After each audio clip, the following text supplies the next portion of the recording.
Fala galera, beleza? Tudo bem com vocês? Rodrigão por aqui, espero que seja tudo certo por aí.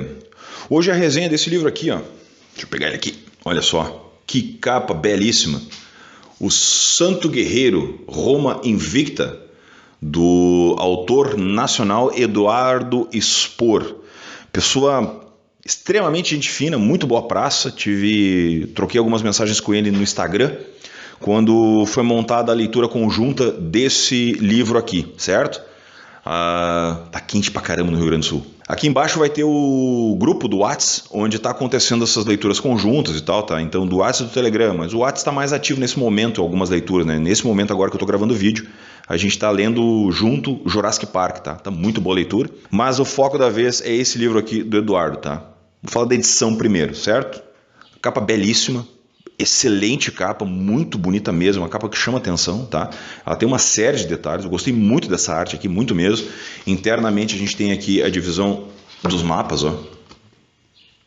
Aqui tem uma aba e tal, que conta um pouquinho da premissa da história. Aqui atrás tem a foto do Eduardo, né, deste belo rapaz. E aqui está a continuação do mapa, certo? E internamente a gente tem uma diagramação muito boa da editora Verus, certo?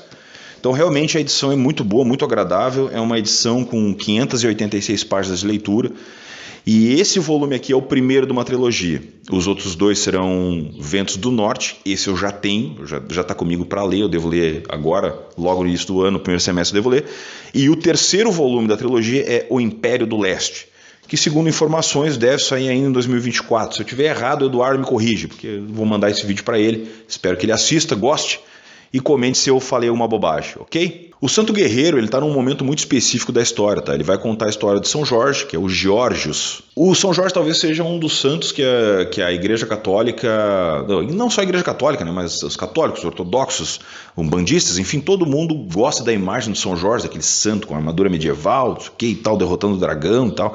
Então isso é uma alegoria muito bela, muito bem feita, a imagem foi muito bem descrita, tem um monte de gente que tem tatuagem dele, enfim, é um santo que todo mundo meio que pega de padroeiro, né? Todo mundo pega o São Jorge padroeiro. Mas a história do Jorge é bem diferente, tá? Aqui na capa, para não errar, ele fala o seguinte, ó. Um dos santos mais populares do mundo, São Jorge é adorado por católicos, ortodoxos, anglicanos e devotos das religiões de matriz africana. Na iconografia, ele é representado por um cavaleiro brilhante, usando armadura completa, armado de lança e enfrentando um dragão. Essa imagem, entretanto, é meramente alegórica. De acordo com a tradição, Jorge, ou Geórgios, seu nome grego, não foi um guerreiro medieval, mas um soldado romano que nasceu no século III e morreu executado após repudiar os deuses pagãos. Isso é uma pequena prévia aqui que tem na aba, tá? Então não dei spoiler nenhum, aqui vocês veem que houve uma pesquisa histórica que o Eduardo fez, tá? Eu me relacionei muito com a história, muito mesmo, foi um livro que eu li muito rápido, eu bati as metas de leitura muito antes, porque eu eu não conseguia parar de ler o livro, tá? É uma jornada do herói, sendo bem direto ao ponto, é uma jornada do herói, tu tem lá a situação começa a contar a história do pai do Jorge primeiro e depois tem a história do Jorge. Então tu vê que tem arcos bem definidos, sabe? E tem um acontecimento traumático que a partir dali o Jorge vai se elevar e vai ser quem ele deve ser, né? Ele vai encontrar o propósito dele, porque os questionamentos dele, das situações todas, vêm desde pequeno. Tá? Então ele vai questionando as coisas à sua volta, as situações, né, os relacionamentos que tem com os escravos, aquela coisa toda. Então ele vai sentindo uma empatia muito grande. O interessante aqui é que tem alguns trechos que estão bem críticos, sabe? O Eduardo deixa algumas críticas que ele faz, por exemplo, e ele deixa muito claro que a religião católica, né, ela surgiu através dos pobres.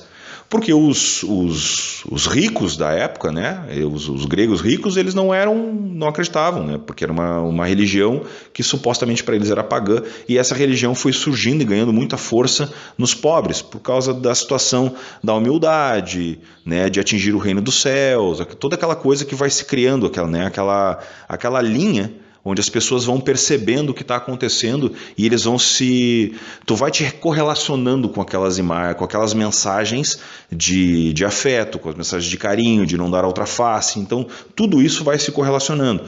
Os outros deuses, né, então, que seriam supostamente os deuses pagãos, eles não pregam isso, sabe? Se tu parar para pensar um pouco, na época de Epíteto, tu tem toda aquela situação de tu crescer através dos teus ideais, que tu cresce através da dificuldade, da força, não sei o quê, que não existe uma força superior que está te regendo, mas sim as tuas atitudes em função das adversidades que vão acontecendo.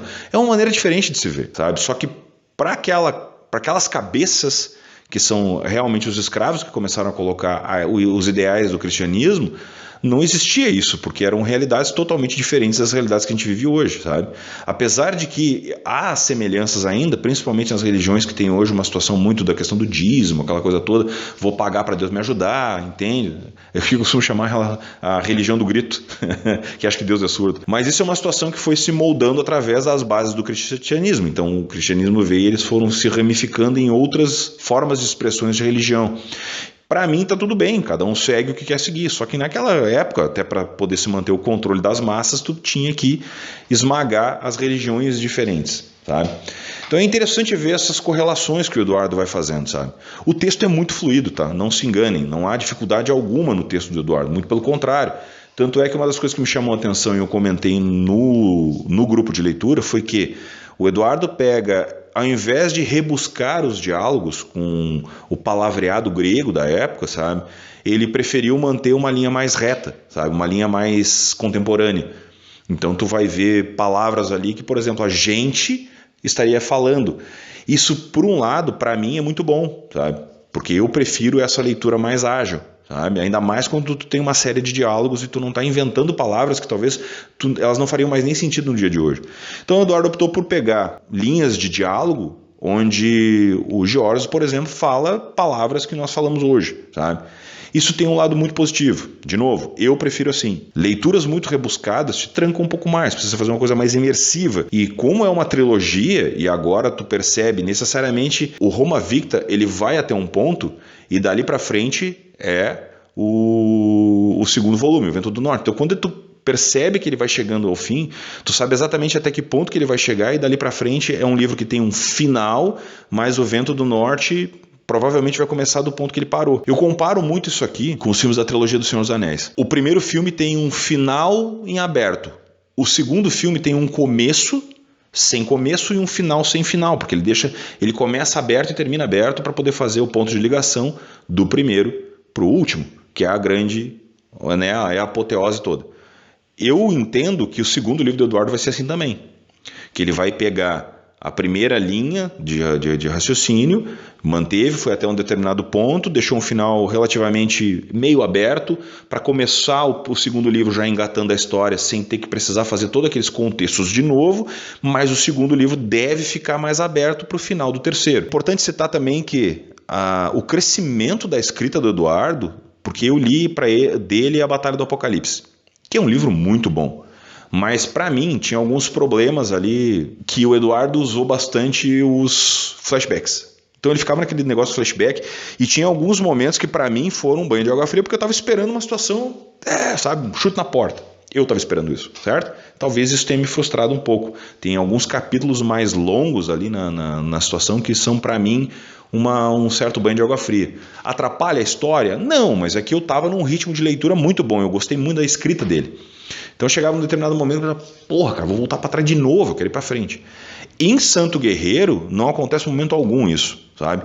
Os personagens são bem colocados, os personagens secundários são bem contextualizados, a história segue linearmente, ela vai indo. É como se o Eduardo colocasse uma câmera em cima do personagem principal e aí a partir dali ele fosse, sabe, ele vai seguindo e vai mostrando. É muito específico, tu consegue perceber exatamente as diferenças quando tu coloca a história do pai dele e depois do Jorge, sabe? Então é muito fácil perceber isso.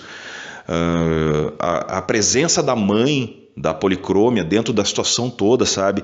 Do alento que ela tinha com o Jorge, daquele carinho de mãe, é muito legal, é muito boa a relação.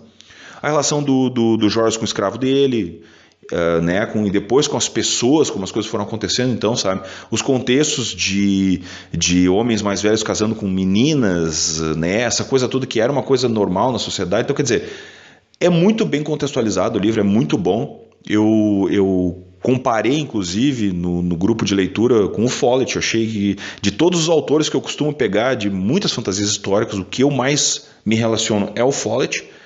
E eu acho que o Eduardo seguiu muito bem essa linha, sabe? Ele conseguiu seguir uma linha muito próxima do Follett, onde ele cria os fatos históricos, ele não exagera nas informações, elas estão no ponto certo para tu contextualizar na tua cabeça o que está acontecendo e aonde colocar os personagens. Então, ponto pro autor. Então, assim, depois de rasgar esses elogios todos, nota 4, baita livro, excelente, sobrando, sabe? E eu só não dei 5 porque ele não termina. Porque não tem como dizer como a obra vai terminar. Talvez eu vá dar 5 e favoritar o último, entendeu? Porque seria aquela situação do final apoteótico da trilogia inteira, sabe? Mas nesse momento agora, o que eu vi até agora, nesse aqui, realmente é um excelente livro. O Eduardo mandou muito bem e eu fico muito, mas muito contente que tem um autor desse calibre que está fazendo uma fantasia histórica de respeito, pegando os contextos, porque por ele ser brasileiro e escrever sobre outros lugares, não pegar uma coisa comum aqui no Brasil, não ficar em nada disso e pegar assuntos diferentes e criando esses assuntos, criando universos, sabe? Para mim é uma baita sacada, é um cara gente finíssima pra caramba, e eu espero muito que ele consiga concluir essa obra dele, que ele continue escrevendo e nos trazendo grandes histórias. Então, Eduardo, meus parabéns de coração. O livro foi muito bom mesmo, me surpreendeu muito positivamente e eu espero que tu continue prosperando com as tuas escritas, ok? Fica aí a minha resenha do Santo Guerreiro, Roma Victa, primeiro volume da trilogia do São Jorge. Eduardo, mais uma vez, muito obrigado. A vocês que acompanharam a leitura coletiva, os comentários estão aí para vocês darem as suas percepções, dizendo o que vocês acham, complementarem os meus comentários. Da mesma maneira que quem leu e não gostou, os comentários estão livres para vocês dizerem o que vocês acharem. E seguimos fazendo grandes resenhas e falando com as pessoas, ok? Um forte abraço a todos, muito obrigado pela audiência, até o próximo.